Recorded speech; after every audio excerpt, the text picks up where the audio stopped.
Ada seorang teman saya, sebut saja namanya Budi. Dari luar, Budi tampak seperti sosok yang sempurna di dunia fitness. Badannya atis, semangatnya luar biasa, dan hampir setiap orang di gym mengenalnya sebagai panutan. Budi ini bukan orang baru di dunia fitness.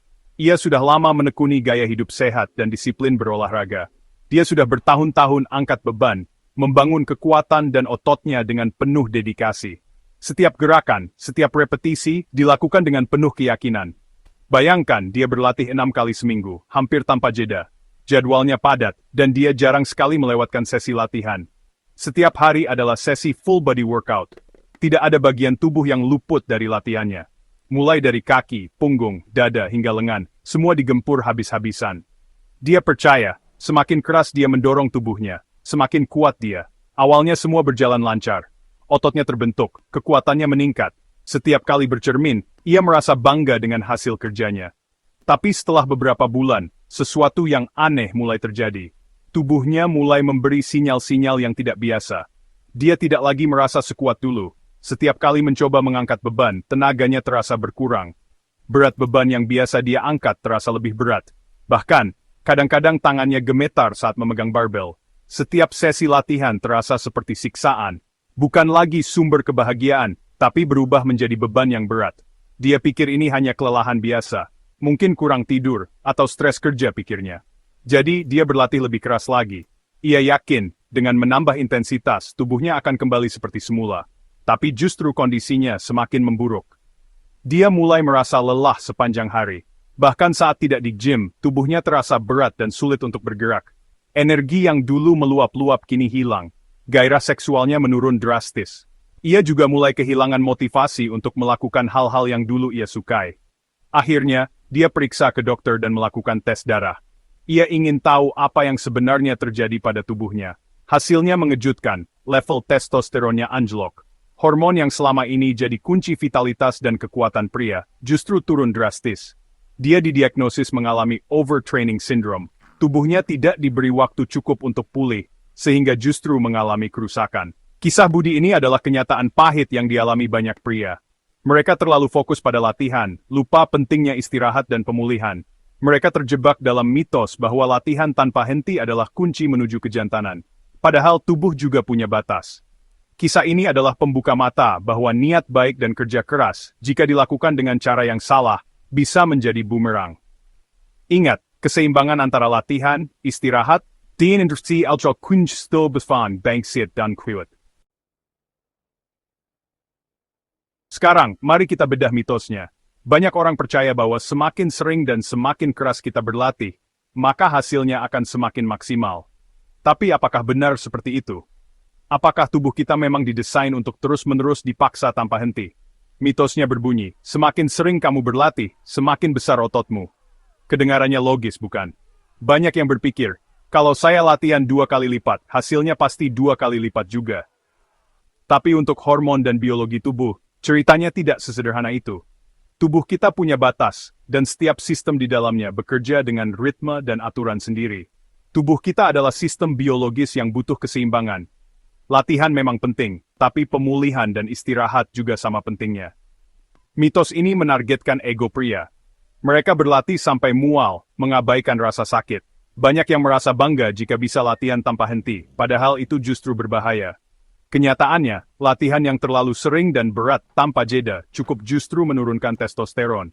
Tubuh jadi stres, hormon jadi kacau, dan performa menurun.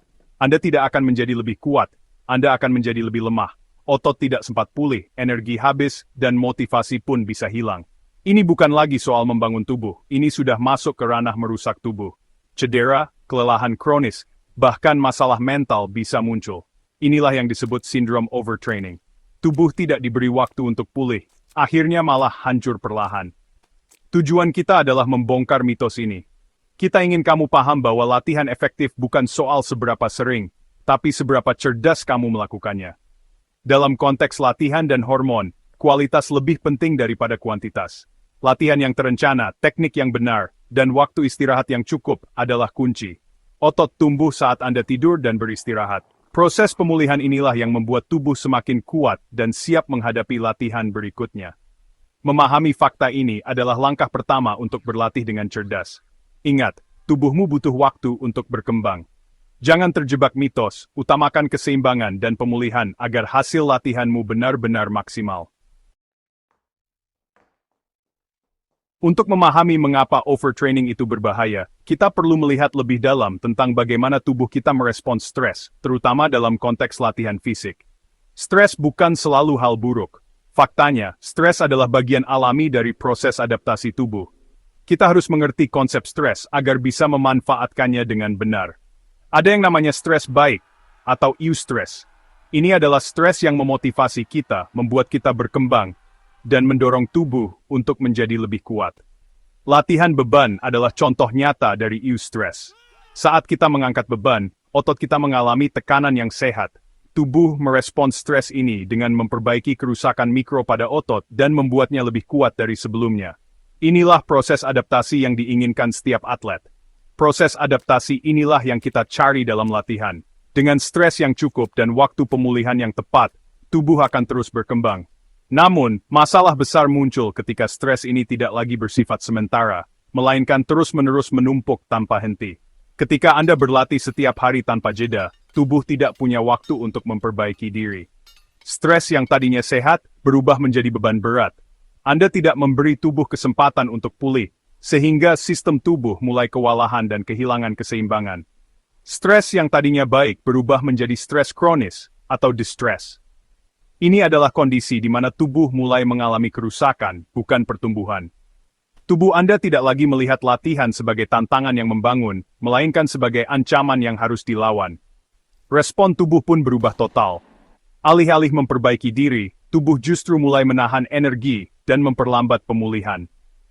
Stres yang tadinya memicu pertumbuhan, kini berubah menjadi racun yang menghambat performa dan kesehatan. Tubuh masuk ke mode bertahan hidup, bukan lagi mode membangun. Semua energi difokuskan untuk bertahan, bukan berkembang. Dan dalam mode bertahan hidup, prioritas tubuh bukanlah membangun otot atau meningkatkan performa, melainkan sekadar bertahan dari stres yang berlebihan. Disinilah masalah hormonal yang serius mulai muncul, seperti gangguan tidur, penurunan imun, dan bahkan risiko cedera yang lebih tinggi. Ketika tubuh dalam stres kronis, kortisol menjadi pemeran utama. Kortisol membantu dalam situasi darurat, tapi harus kembali normal. Dalam stres kronis, kortisol diproduksi tanpa henti. Kortisol yang tinggi secara kronis menekan vitalitas pria. Tubuh mematikan fungsi yang dianggap tidak esensial, seperti reproduksi. Kortisol mengganggu metabolisme dan menekan sistem kekebalan tubuh. Ia juga menekan produksi testosteron, hormon yang kita dambakan. Bayangkan tubuh Anda sebagai perusahaan. Testosteron adalah CEO dari Departemen Pertumbuhan. Kortisol adalah kepala manajemen krisis. Dalam kondisi normal, testosteron membangun otot. Namun, dalam overtraining, kortisol mengambil alih. Semua proyek pertumbuhan dihentikan. Kortisol memecah jaringan untuk energi darurat. Ketika kortisol mendominasi, testosteron terhambat. Ini adalah kudeta hormonal. Bagaimana kortisol melakukan sabotase ini? Pertama, melalui sumbu HPG, mengganggu komunikasi otak dan testis.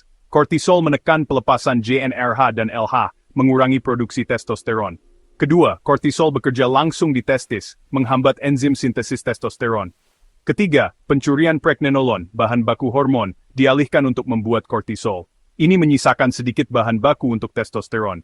Bayangkan pabrik yang membuat tank, bukan mobil mewah. Jika negara dalam keadaan perang, produksi mobil mewah berhenti. Begitu pula dengan testosteron.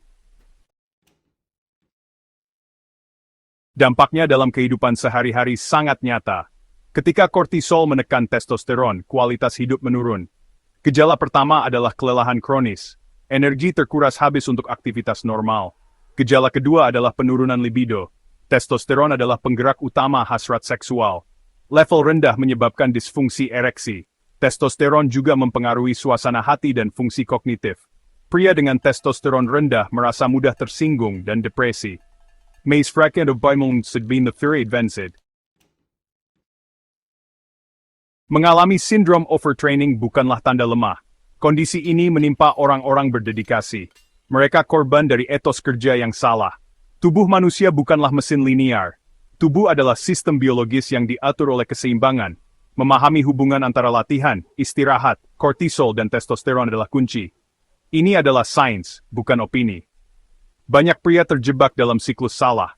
Mereka merasa lelah, berlatih lebih keras, dan semakin lelah. Mengenali overtraining in non-vert pertanding. Kita telah membongkar mitos bahwa lebih banyak latihan selalu lebih baik. Fokus kita adalah identifikasi masalah. Terlalu sering orang langsung melompat ke solusi. Mereka mencari jadwal latihan terbaik tanpa menyadari masalah utama. Dengan memahami bahwa kortisol tinggi adalah penjahat utama, kita bisa fokus pada solusi. Pertanyaannya adalah, bagaimana cara mengendalikan kortisol? Kita tidak lagi memaksa produksi testosteron sambil menekannya. Sebaliknya, kita akan fokus menghilangkan penghalangnya. Ini adalah perubahan paradigma penting. Kita lanjut di pembahasan kedua. Habis-habisan atau pulang ada di mana-mana. Tapi ini pola pikir yang salah. Atlet elit tidak menghancurkan diri mereka setiap hari. Mereka berlatih dengan strategi dan ketepatan. Latihan intens adalah pemicu stres. Tanpa pemulihan, tubuhmu tetap dalam mode krisis dan kortisol mengambil alih. Latihan ekstra itu tidak membangunmu. Itu malah meruntuhkanmu. Mentalitas habis-habisan itu satu dimensi dan menyebabkan kelelahan, bukan kemajuan. Saatnya mengganti kekuatan kasar dengan desain yang cerdas. Latih keras, tapi pulihkan lebih keras. Mantra baru, latih cerdas, lalu pulang untuk pulih. Begitulah caramu menang. Jadi, apa sebenarnya titik yang pas untuk latihan agar hasil maksimal, tapi tetap aman untuk tubuh? Banyak orang berpikir semakin sering ke gym, semakin cepat hasilnya. Tapi, kenyataannya tidak sesederhana itu. Tubuh kita punya batas, dan justru disitulah pentingnya aturan ini. Untuk sebagian besar atlet alami, 3-4 sesi intensitas tinggi per minggu adalah jumlah yang ideal. Ini bukan angka sembarangan, tapi hasil dari riset dan pengalaman banyak pelatih profesional. Angkat beban berat dan high T memang sangat efektif untuk membangun otot dan membakar lemak. Namun, jika dilakukan terlalu sering, latihan ini justru bisa membuat tubuh kelelahan, meningkatkan risiko cedera, dan memperlambat pemulihan. Perlakukan latihan intens seperti obat, dosis yang tepat akan memberikan manfaat luar biasa, tapi overdosis justru bisa merusak. Tubuh butuh waktu untuk memproses stres dari latihan, dan membangun kembali jaringan otot yang rusak.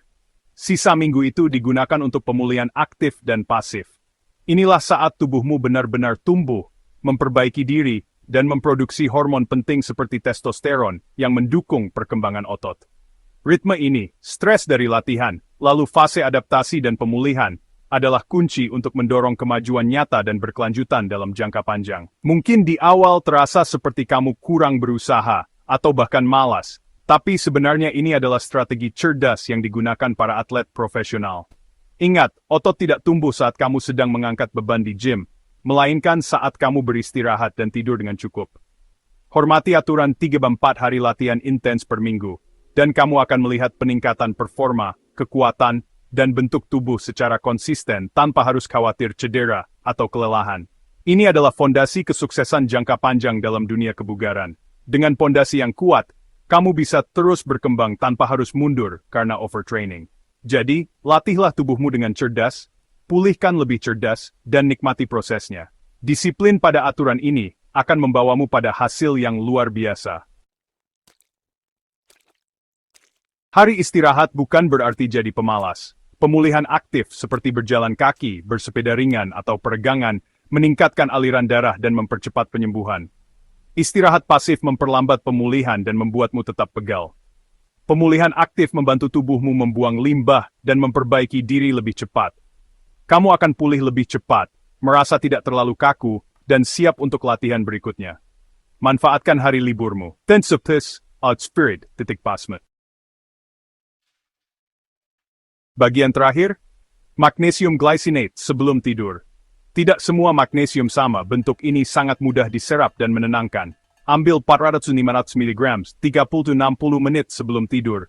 Ini membantu tubuhmu masuk ke tidur nyenyak yang memulihkan, di mana testosteron dan hormon pertumbuhan mencapai puncaknya.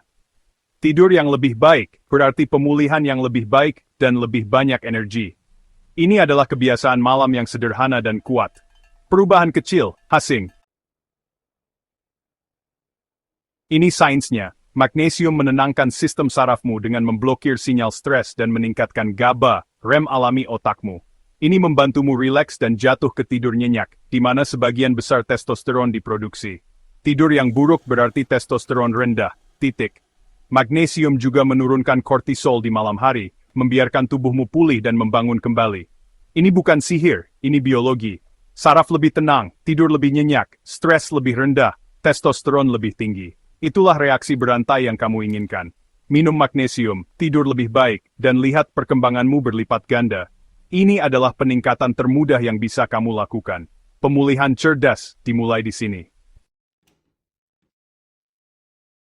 Dulu saya latihan setiap hari, berpikir lebih banyak itu lebih baik. Saya kelelahan, pegal, dan macet. Mengurangi menjadi 4 sesi intens dan menambahkan pemulihan aktif mengubah segalanya. Awalnya, rasanya salah, seperti saya malas. Lalu saya menambahkan magnesium glycinate sebelum tidur. Tidur saya membaik, energi saya melonjak, dan kekuatan saya kembali. Saya berhasil melewati hambatan dan merasa lebih baik dari sebelumnya. Latihan lebih sedikit, pemulihan lebih baik, hasil lebih besar. Saya lolos dari kelelahan dan menemukan kemajuan nyata yang tahan lama. Bekerja sama dengan tubuhmu, kan melawannya. Ini adalah cetak biru barumu, panduan sederhana namun sangat efektif untuk mencapai performa puncak. Tidak perlu lagi merasa bingung dengan program yang rumit atau strategi yang membingungkan. Di sini, kamu akan menemukan langkah-langkah praktis yang bisa langsung diterapkan untuk mengoptimalkan tubuh dan pikiranmu. Batasi latihan intensitas tinggi menjadi 3 atau 4 hari seminggu, dengan hari istirahat di antaranya. Fokus pada kualitas, bukan kuantitas. Setiap sesi latihan harus terasa menantang, tapi jangan sampai mengorbankan pemulihan. Tubuhmu butuh waktu untuk membangun kekuatan dan daya tahan. Gunakan pemulihan aktif, berjalan santai di taman, melakukan peregangan ringan di rumah, atau yoga lembut pada hari libur. Jangan remehkan kekuatan pemulihan. Jadikan tidur prioritas utama, karena disinilah tubuh benar-benar memperbaiki dan memperkuat dirinya. 30-60 menit sebelum tidur, minum 400-500 mg magnesium glycinate. Suplemen ini membantu menenangkan sistem saraf dan meningkatkan kualitas tidur, sehingga kamu bangun dengan perasaan segar dan siap beraktivitas. Matikan layar gadget, redupkan lampu kamar, dan ciptakan suasana tenang sebelum tidur. Biarkan tubuhmu benar-benar mengisi ulang energi, tanpa gangguan cahaya biru atau distraksi digital. Rencana sederhana ini akan mengoptimalkan testosteron, energi, dan performa harianmu. Kamu akan merasa lebih bertenaga, fokus, dan siap menghadapi tantangan apapun. Lupakan rutinitas yang rumit, fokuslah pada dasar-dasar yang benar-benar memberikan hasil. Sederhanakan alat dan metode, dan kamu akan lebih konsisten. Latih keras saat waktunya latihan, pulihkan cerdas di hari istirahat, dan tidur nyenyak setiap malam. Kombinasi ini adalah kunci pertumbuhan dan performa optimal. Inilah aturan 80-20 untuk kebugaranmu. Fokus pada 20% kebiasaan yang memberikan 80% hasil. Jangan terjebak pada detail kecil yang tidak penting. Lakukan perubahan sederhana ini secara konsisten dan kamu akan melihat hasil nyata dalam waktu singkat. Transformasi bukan hanya soal fisik, tapi juga mental. Ingat, ini bukan tentang melakukan lebih banyak. Ini tentang melakukan apa yang benar-benar berhasil. Mulailah hari ini, dan jekin cetak spirumi fonda seperjashad of Hepingri. Kamu sudah punya cetak birunya. Sekarang giliranmu. Jangan hanya mendengarkan, bertindaklah. Jadwalkan 3-4 hari intensmu, rencanakan pemulihan aktifmu, dan dapatkan magnesium glycinate-mu. Berkomitmenlah selama 1 bulan. Lihat bagaimana perasaanmu, bagaimana performamu, bagaimana pemulihanmu. Kamu tidak akan rugi apa-apa dan akan mendapatkan segalanya. Jalannya jelas, ambillah langkah pertama.